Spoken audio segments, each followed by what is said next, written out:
Hey guys, it's Kent Clothier here. Glad you are here watching the video. I'm joined by my good friend Pat Precourt. Pat, what's going on, brother? Peace. How you guys doing? So, guys, we're here really quick to talk to you about what actions you should be taking here at the end of the year to kind of wrap up 2015 and put a bow on it, but more importantly, set yourself up moving into 2016, where 2016 can be, the most amazing year you've had and can be completely different as it relates to actually achieving your, goals and getting the results that you're looking for. Pat and myself, have learned through the trials and tribulations and all the brain damage of building businesses over the years. A lot of people look at us and say, "Oh man, you guys are really, really successful. You've accomplished a lot." What very few people realize is just how much banging around you got to do over the years to get to that level. And we're here to share with you some of the things we've learned over the years that now, where we're kind of more, I would argue, Pat, and you may disagree with this, but we're more in a position now than we've ever been before, where we understand and appreciate the actions we have to take in order to achieve the results we're looking for. And we realize how critically important this week right now is. Right before Christmas and the holidays and everybody starts shutting down, how important this is in order to achieve the results you're looking for moving into the next year. So we thought this was kind of timely to sit down and talk about it, kind of have quite literally a fireside chat, because I can see the fireplace behind Pat there, and share that with you guys. So kind of laid back, but we'll just kind of go through some stuff here. So Pat, you and I have been talking about this for the last few days and putting this call together. Let's just kind of jump right into it. What do you say?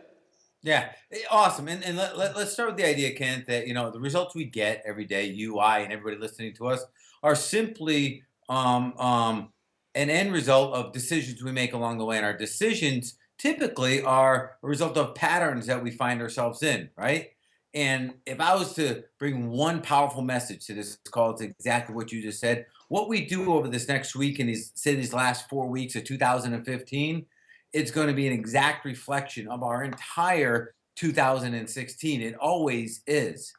This time now is going to produce the results that we desire in 2016. But here's the pattern we got to break. Typical, and luckily you, I, and everybody in ears range right now, I don't consider typical.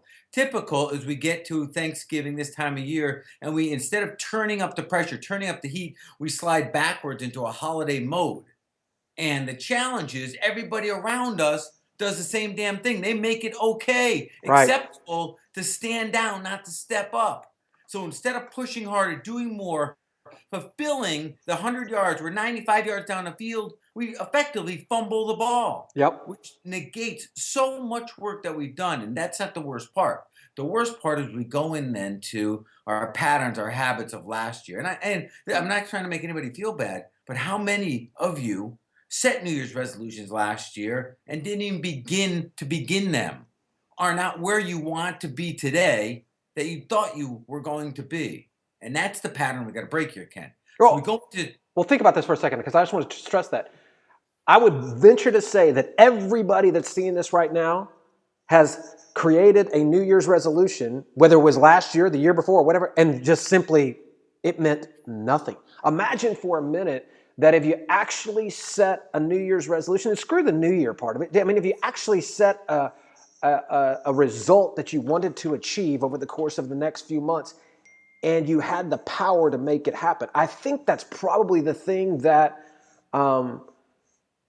people, we've talked about this a lot. It frustrates the shit out of me. I mean, it just frustrates me to no end how people just love to wrap themselves up in this blanket of mediocrity and believe it is okay to just not achieve what you really want to achieve. If they just knew what you and I know and have proven to be true in our own lives, and the people that we run around with and the students that we've helped impact over the years, is that you don't have to settle for that. You have a choice. You can absolutely do things like what you're alluding to, reset patterns, decide that enough is enough, and go and get what you really want this year. heck yeah. And that's what we're talking about. And the pattern we have to avoid is this: taking the last 2, 3, 4 weeks off of December, dropping in a slack mode, waking up January 1st, all hungover, literally and figuratively, right? and then feeling guilty that we did not produce, and then starting, all right, now I'm going to change the world. Now I'm going to set these monstrous goals. We get all pumped up and amped up. But here's the truth of what's happened. We've dug ourselves so deep in a ditch, Ken, then we set these goals that are so mountain high. Hell, we can't even see daylight. We're so deep in a ditch. And these goals become so unattainable, so unrealistic that we don't even begin them. They're not even actionable. Right. And the pattern starts over. And it's the first quarter of the next year before we're back to where we left off at the end of November when we started on the slide. And that's the pattern we got to break. And it starts now. And here's this is something that I think will resonate with a lot of you, okay? That change cannot happen in the future. Change only happens in the present. So this idea that you can do it tomorrow is, quite honestly, it's bullshit. You continue a lie to yourself that's perpetuating a pattern that you don't like. If you want it to change, it has to happen now. Tomorrow is nothing more than a reflection of today, magnified, made bigger. You want it different, it has to happen now. 100%, guys. There's it's on my wall behind me. I don't know if you guys can see that, where the time is now. I mean, we live and breathe this, right? We understand that you have to be making change in a very realistic way right now. You have to make decisions today that will have an impact on your future. And let's just be honest here. A lot of times those things are scary. Right? I mean, when you're making changes and you're just deciding that enough is enough, and I'm done being mediocre, and I'm done with my real estate business being a hobby. I'm really going to turn it into a business. I'm really going to do something where finally I get over the hump. I'm really going to instead of tiptoeing around this thing, I'm going to jump in with both. That's scary stuff for a lot of. We get that. So I don't want anybody for a moment to believe that we don't appreciate that and didn't go through the exact same things. I have failed many more times than I've ever been successful. But failure is about getting back up and learning and adjusting and moving ahead, right? It's always scary. It's about facing that fear and going for it, right? Right now, we're telling you that at the end of the year, this is not the time to take your foot off the gas. This is the time to do something that scares you. This is the time that embrace where you want to be. This is the time to clearly lay out what it is that you want to accomplish and clearly lay out what it is that you're willing to do to get there. Let's talk about that fear for 1 second. Let me use this analogy, okay? The difference between a fighter and a non-fighter, a boxer and a non-boxer, and what happens when they get punched, okay? Because it's this fear that is the greatest thief of all of our freedoms. It's a fear that stops us from moving forward. And the fear is it's almost a fear that we manifest, we make up. There's some non-truth or reality about it, but it stops us dead in our tracks, pushes us back into that comfort zone of mediocrity that you just referred to. But watch me in this, okay? A non-fighter, okay, when somebody throws a punch at them, somebody throws a jab out at them, the first thing they do, they step back. Out of fear. It's automatic. It's not an intellectual response. It's a subconscious response. It's programmed that we must be under attack. We must be a threat right now. They step back, and in effect, what they've done, they put themselves in a more dangerous, a more vulnerable spot to the attack. Whereas a fighter knows better, a fighter who's trained to understand the threat, instead of stepping back, when you throw a punch at a fighter, they'll lean into it. Because it takes away the space, it disempowers the assailant and puts me in an offensive position. And what I want what I want you to understand, the fear is resemblance of or symbolic of opportunity.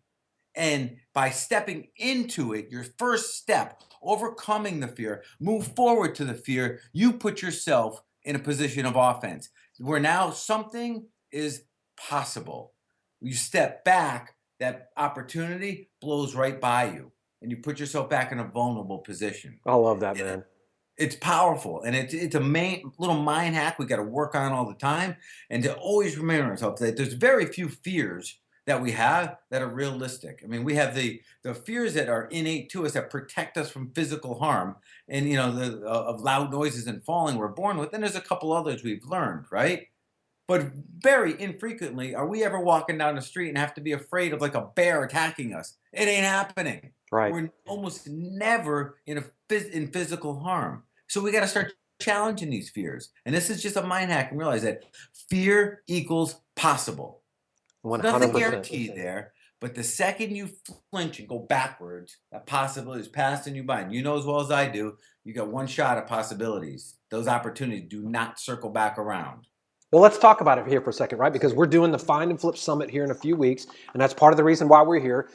Pat's, my business partner here, and a mentor and a friend, and somebody that I absolutely trust, that I turn to often, and vice versa. Guy that we really is dialed in when it comes to what it takes to bridge the gap from where you are, like what you're talking about, to what is possible. And that's the point of the Find and Flip Summit, right? This is not a beginner's, hey, I've never done a real estate deal, or I've never ventured out of my 9 to 5. That's not what this is about. This is about, hey, I have this little real estate hobby, or I've done a few deals, or I'm doing 5 deals a month, and I want to figure out how to get to the next level. I want to figure out how to have it all. I want to figure out how to live the dream.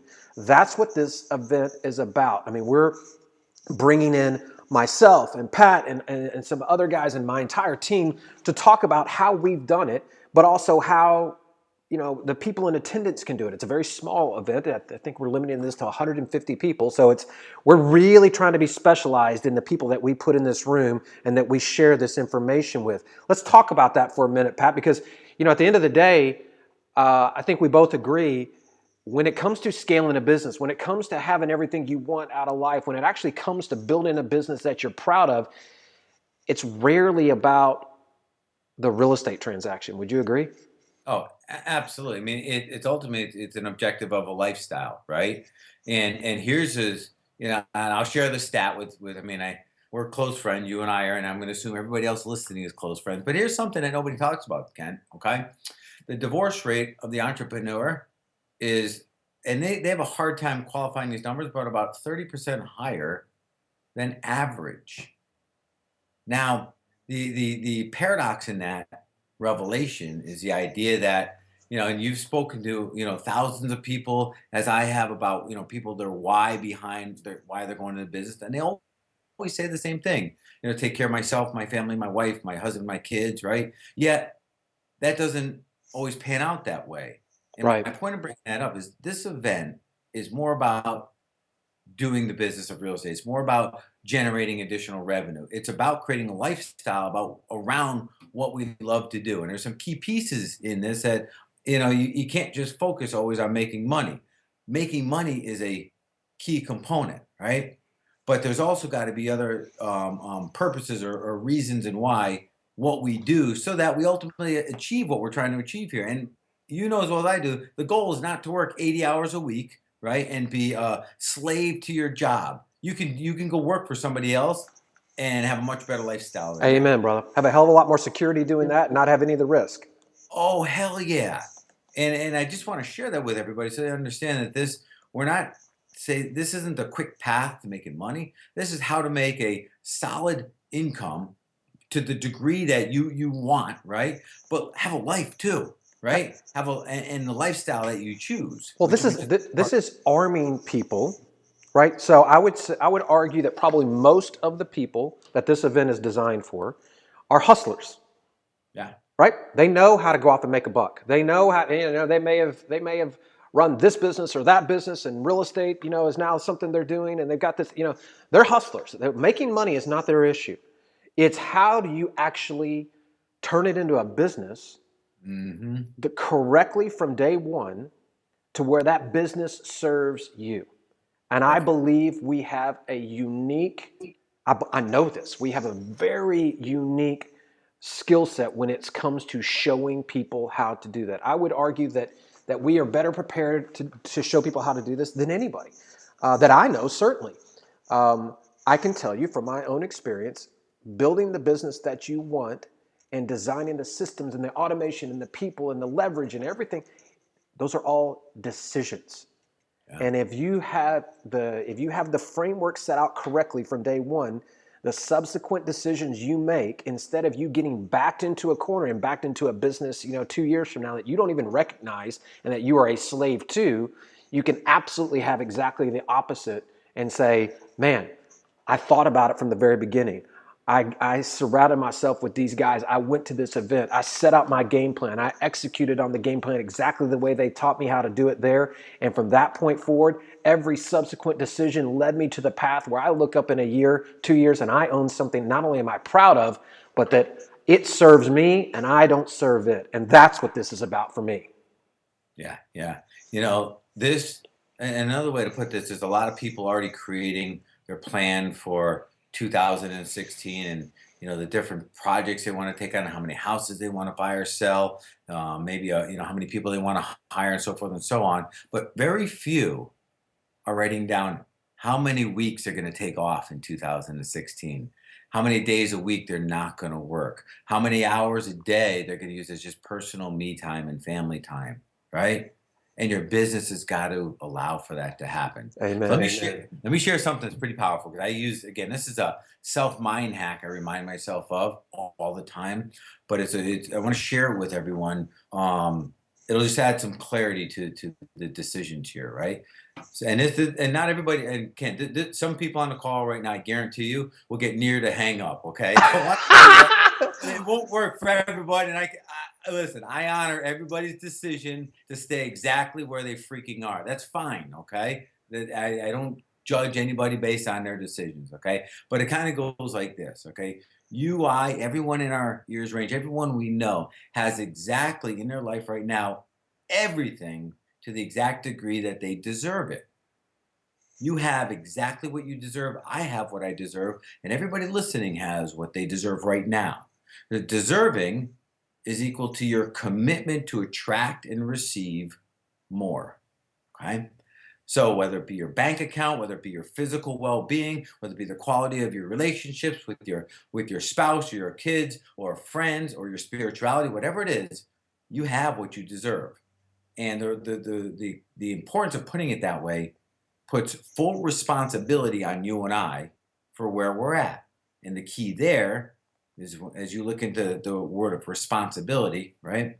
That's our ability to choose how we're going to respond. That's ultimately what responsibility is. And once you accept responsibility, it gives you complete freedom to choose how you're going to respond, which means you're now empowered to Yep. do on to life instead of let life continue to do on to you. When you play the down role, the victim role, it's not my fault, it's not my responsibility, you forego all of that responsibility. You forego the power to do something about it. Yep. Okay. So then I'll add one deeper question here. And this is for everybody. And I'm assuming that you all are here because you do want something more. You do want change. And I would suggest to everybody that it's human nature to be absolutely grateful for everything that we have right now and always want more. We're designed that way. It's in our DNA to constantly improve day after day. And to play down, to contract, to step backwards, to stay in a comfort zone is disrespecting all of our God given innate skills and talents. You have a responsibility to be bigger. And I'll ask you this question because I'm assuming you guys want more. And this is a question you've got to ask yourself, genuinely ask yourself, how much longer are you going to continue to choose to accept your current results and outcomes? How much longer are you going to continue to choose to accept? And it is a choice, and not making a choice is a choice. Is a It just choice. means it was made without your input. How much longer are you going to continue to choose to stay exactly where you are? And when you answer that question, you can only move one way. Because I know you're not going to choose to stand down and stay back. Okay, I suggest to everybody, between now and when they get to this event, okay, they internalize these questions because nobody's going to do this for them. You and I both know that, and there's no limitation to what we all can have in our lives. We can have the absolute best relationships. We can have any body we desire. We can have our bank accounts with as many zeros on the end of it as we want. I had a discussion with my son the other day. He's 18 years old. Talked about money because he's around a lot of people who think there's not enough money. There's more money than there's air to breathe. It's unlimited. It's infinite, which is beyond our comprehension. There's no limit to money. You can have as much as you want. There's no limitations to it outside of your commitment to attract it and receive it. That's it. That's it. And I would add one more thing to this as I'm on this little rant, okay? That everybody who's got any kind of, well, life to them, if you're breathing, if you can hear this and understand, you have a responsibility to attract as much wealth and abundance into your life as you possibly can. Because the more that you can bring in, the more impact, positive impact you can have on the greater good around you. And that's the No truth. doubt. So do not let somebody tell you that there's greed involved. There's only greed if you're a greedy son of a bitch. That has nothing to do with money. But working hard, generating, attracting wealth and abundance into your life allows you to spread that goodness around. I'm not talking about handouts. Don't get down that path, right? But your awesomeness becomes contagious. And to sit back and play in a comfort zone and work out of fear is quite honestly the disrespect for all the talents you've been given. No doubt, brother. Listen, I know we both could do this all day, right? I mean, this is what we're passionate about. And quite frankly, it's the whole reason why we put this event together. I mean, we talked about this and said, this is the time. We're going to do this once this year. And it is our intention to do it once every year moving forward. But this is the event.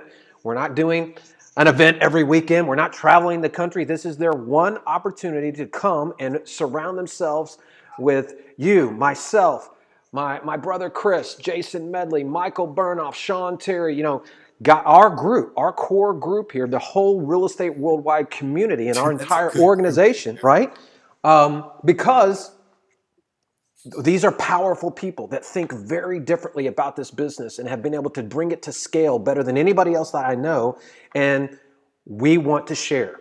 And we want to pull back the curtains and show other people how they can do the exact same thing. Because as you can tell, when Pat gets talking and I as well, we're passionate about this because we think it's absolutely within anybody's reach to do this if they're willing to go for it. So the question is very simple. If you're watching the video below there, somewhere on this page, there'll be a button to get signed up for the event. As I said, it's a fairly small event. We're limiting this, I think, to 150 people. And so click below, get signed up. Your guest, whatever. We've got a VIP registration on there where you guys can go to dinner with myself and Pat and our core group. I think we're limiting that to a few people. Guys, getting around this kind of energy, getting around and getting access to this kind of information, and it can truly change you and your business and your outcomes starting right now. Like I said, we're here, a few weeks before the end of the year. We've been in planning meetings. We've been working on for the last, here in my organization, 72 hours, been in lockdown, planning out our new year. We're not taking the month off. We're sitting here turning up the heat. So we absolutely live this and breathe this, and you should be doing the same. You need to be taking actions right now to make it different. And I firmly believe that if you're serious about this business, one of the biggest actions you can be taking is showing up and getting around us, right? Would you agree? Couldn't agree more, And there's, and you know this, I know this because we made these mistakes before. There's only one real sin that really hurts long term, and that's regret, bro. Right? No doubt, baby. Having not done. You'll never regret anything that you actually do, right? Yep. But it's the things that you pass on that will sting for life. And I can vouch firsthand for that. Yeah. Yeah. And it's a perfect, way to close it right there. Don't look up in the next 2 months and regret not having joined us mid-January in San Diego and have the opportunity to sit down and talk to Pat and pick his brain and sit down and pick my brain and sit there and really get to know us and allow us the opportunity to help you with your business. It's just those opportunities don't happen that often, right? And this is your chance. And we want you to take advantage of it. We want to see you there. And if we do, man, it's all going to be worth it. Right, baby? This one, I'm already getting amped up for this one's going to be fun. Nice. All right, brother. I appreciate you as always. And I look forward to seeing you in a few weeks. And peace. Thanks, dude. Peace.